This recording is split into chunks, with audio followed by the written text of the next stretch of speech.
Hello and sabadi everyone, my name is Nali. Today I want to show you how I make Kanom Koke, or in Thai Kanom Koke. It's a Thai and Lao dessert, and my description of this is a thick coconut custard in the inside and crispy on the outside. So let's get started and make it. So in a large mixing bowl, I'm going to add unsweetened coconut milk.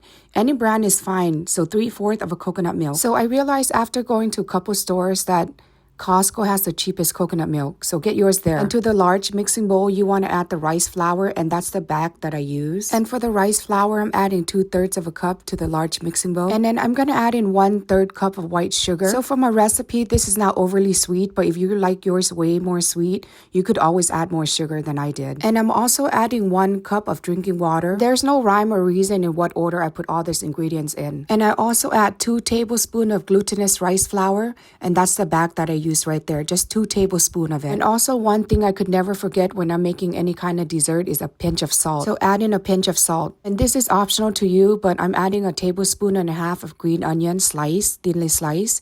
I grew up eating my Kanom Koke like this, so I'm always going to put it on. But of course, if you're going to make yours, you don't have to use sliced green onion. You could use corn or whatever, or even yam or whatever vegetables or fruit you want to put in there. Once we mix this, we don't have to let it set overnight or even for an hour or two. It is ready to cook right away.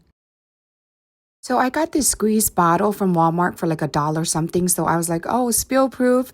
I'll just put it in here. What a great idea. So next, you want to turn on your heat to low. I turn on mine very low. And this is the Kanom Koke pan that I'll be using. I'll add it to the link below. I know this is a non-stick pan, but I like adding cooking oil to mine because it makes my Kanom Koke on the outside super crispy. And I love it that way. So after adding all the Kanom Koke mix in the pan, I'm going to cover it up and let that cook between 3 to 4 minutes. But keep checking on it, but it should be at least 3 to 4 minutes. So our Kanom Koke has been cooked for 4 minutes covered. Let's uncover it.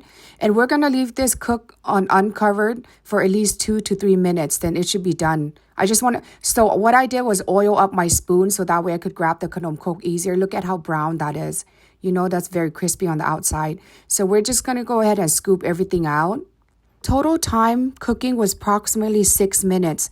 You want to cook it covered for 4 minutes. And then you want to cook it uncovered for another 2 minutes. So 6 minutes total. So all I did was repeat the cooking process until my Kanom Koke mix was all gone. And for this batch of mixture of the ingredients, you should get around 27 Kanom Koke. And as always, I just want to say thank you so much if you watched this far.